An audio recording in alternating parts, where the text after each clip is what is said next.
Barcelona's defense is entering a transition period, but unlike previous years, I don't think that Barcelona are rebuilding their defense based off desperation. I do think that they're rebuilding their defense based on belief, because for years, Barcelona searched for stability at the back while battling injuries, financial restrictions, registration issues, and a lot of constant squad uncertainty. But now, as we head towards the 2026-2027 season, Barcelona appears to have chosen a different path, a path that none of us even expected, but that is to trust the players already inside the project, maximize their versatility, and build around the next generation led by Pau Cubarsí. But at the center of all of this and this new vision that Deco, Laporta, and Flick are building, it is trust, because Flick still believes that Andreas Christensen can become the perfect partner for Pau Cubarsí if his injuries finally stop holding him back. Barcelona still believes that Araujo can rediscover the level that once made him one of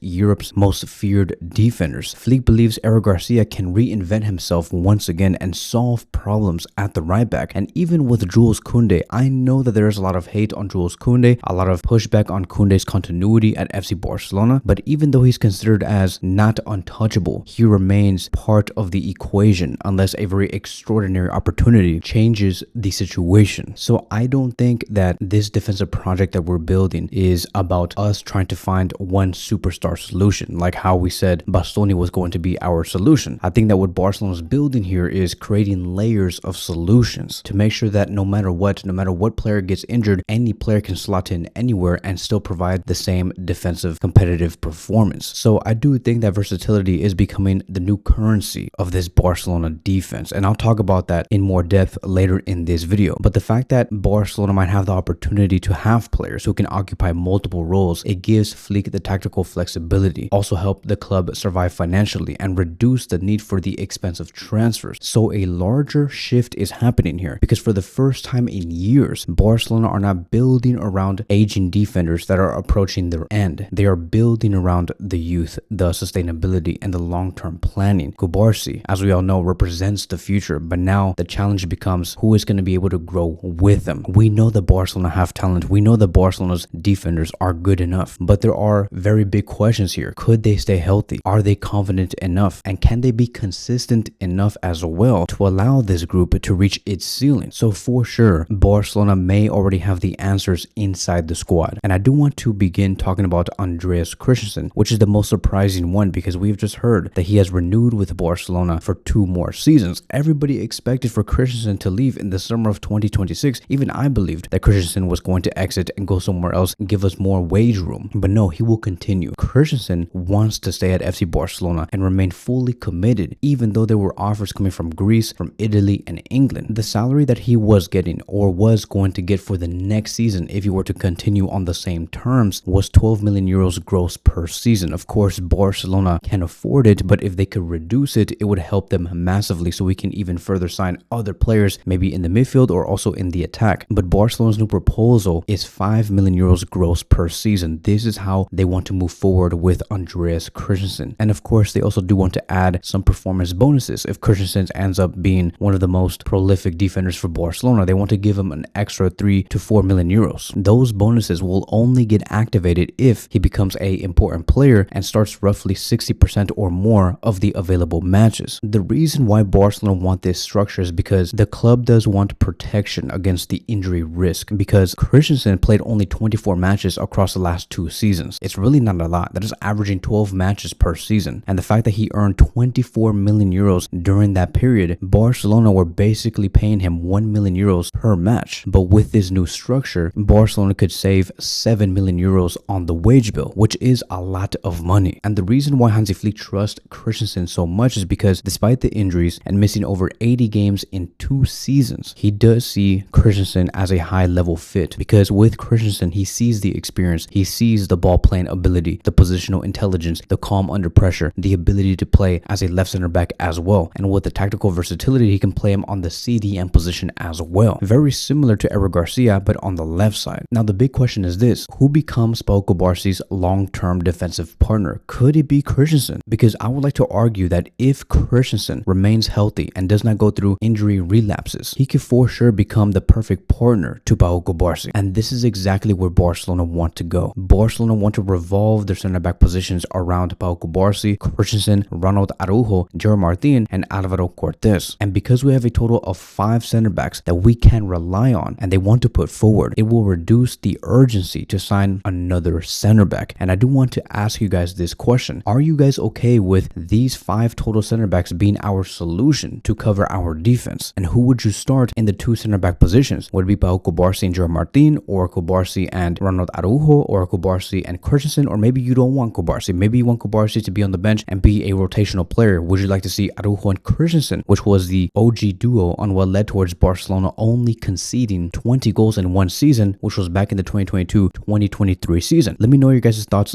down below. But speaking about Ronald Araujo, now I do want to speak about his situation, because Barcelona are still backing him. Even though there has been a lot of outside speculation, even though Araujo has shown that sometimes he can be problematic in high-stake matches, Barcelona do not want to sell Ronald Araujo. Both the club and Flick still view him as an important part of the dressing room, a leadership figure, a valuable defensive option as well, a player worth supporting after difficult moments. And yes, I know there were many rumors on Araujo leaving FC Barcelona for very good reasons. For the sporting reasons is because of the drop in form, because he showed less prominence under Hansi Flick, and we saw that in the first 7 months of the season. I would like to argue though that in the last 3 to 4 months he was very positive, and also shown that he has a capability to play on the right back position. But many people wanted him out because he was a expensive asset as well, who could generate Barcelona revenue and help Barcelona sign other players. But I would like to believe that because Barcelona have gotten so much help with Ansu Fati's departure, Lewandowski also not renewing with FC Barcelona, maybe the club's leadership preferred to just keep Ronald Araujo and build with him even more. Flick's position is very clear. He has total confidence in Araujo, and the fact that Araujo has competition against Cubarsí in the center back position, or Eric Garcia in the right back position, or even try and compete to be the best partner with Pau Cubarsí and go up against Gerard Martin and Christensen, it's really good. I hope that Araujo grows from this situation and become a monster of a defender. I hope that Araujo has a great World Cup in this summer. To Araujo, this matters to him a lot personally, because his main objective as he goes through this World Cup run and goes up against Spain, where he will meet a lot of his teammates, is to regain his confidence, rebuild reputation, and return to the stronger mentality side. This is the type of Araujo we want to see, and I even personally do back him, just like how I do back Andreas Christensen. I do think they have a lot more to offer. In the context of Uruguay, he does enter this tournament as one of Uruguay's leaders, a central defensive figure, a player that is expected to carry responsibility, and I want that for Araujo. I want him to show that, and if he can show the confidence with Uruguay, he's for sure going to carry that momentum into the 2026-2027 season. So now let's move on towards Eric Garcia, because you guys did hear me reference that yes, Araujo could be a direct competitor to Eric Garcia. I don't know if you guys have noticed, but Barcelona do have a lot of quality depth in the right back position with Eric Garcia, with Ronald Araujo, who has shown great prominence in those last 2 or 3 months. It makes a lot of sense that Eric Garcia is going to see the right back position way more than how many times he saw it in the previous season. Flick has a specific vision for Eric Garcia, and he is saying that a right back option is much more preferred rather than only a center back option. And the reason why Flick likes him there is because of his tactical intelligence. It is because of his great positioning, his composure in build-up, his versatility, and his reliability possession play. And this means a lot because his role could shift from becoming a rotational right back with Jules Kounde to becoming the primary backup instead of just becoming a pure center back option. I understand that Eric Garcia can also play in the CDM role, but I do believe that Flick is going to want to see Eric Garcia way more on the right back position. Of course, if there are any sort of high drama moments where Barcelona are going through a lot of injuries and we don't have a lot of midfielders or a lot of center backs, Eric Garcia can always be a solution. It's really good. Like I said in the beginning of this video, Hansi Flick does admire the fact that a lot of his players can be very versatile, just like how he admires Rafinha to play on the left or on the right, or Yamal playing on the right wing or in the number 10 position, or with Gordon playing on the left wing and also as a striker. He also admires the fact that Christensen can play on the center back position or on the CDM position. This is what Hansi Flick does want, and with Eric Garcia having the possibility on playing in 3 total roles, of course he wants to keep Eric Garcia. If you are a versatile player, you have a high chance of continuing under Hansi Flick's Barcelona. That is all Flick wants. But let me know in the comment sections down below, would you be okay with Barcelona having the right back options being Eric Garcia and Ronald Araujo as a emergency? Eric Garcia has done a lot of things for FC Barcelona, having already played 166 matches, scoring 7 goals, providing 7 assists, winning 3 league titles, 1 Copa del Rey, and 3 Spanish Super Cups. You combine all of this, even with his versatility, Eric Garcia is becoming a very important player for FC Barcelona. And notice how I did not even include Jules Kounde as a right back option for the next season, because even though yes, there is a chance that he could continue, he's no longer untouchable. Barcelona is going to be listening to major offers. Even though they're not actively selling him, large offers for Jules Kounde could be considered. So we just don't know. We don't know if Chelsea might come in, or Liverpool, or Arsenal. Jules Kounde's future is up in the air. Now, I would like to reiterate, Kounde has some things to say about his future with FC Barcelona. And he said, I have a contract until 2030. In my head, the matter is pretty clear. I'm focused on the tournament until further notice. Currently, I'm a Barcelona player and I hope to continue there. So at the very least, Kounde is explaining that he does want to continue at Barcelona. It's just that once Laporta, Deco, and Flick transmit to him that he is not untouchable, that they are looking at Araujo and Eric Garcia being the options for the right back position, and they no longer really count on him and they will listen to big offers, it could change Jules Kounde's mind. There are many reasons why Barcelona could be listening to offers, because it even does surprise me. It could be for the financial reasons, the internal solutions, as we discussed, already exist, and with the performance concerns, maybe this could be it. You guys let me know in the comment sections down below. What do you think about Kounde maybe leaving in the summer? Do you think that would be the right move, and would you be okay with putting your faith on Eric Garcia, Araujo, and Xavi Espart? But that is going to be all of the updates that we have gotten for the defense. We currently don't have anything really for Alejandro Balde. The only thing is very similar to Jules Kounde, and it is the fact that Barcelona would be listening to big offers for Alejandro Balde. But if Balde were to be sold, for sure they're going to have to guarantee us that Joao Cancelo will be signed. But that will be for a whole other different conversation. I'm going to be ending it here. Thank you guys so much for watching, and I will see you guys in the next one.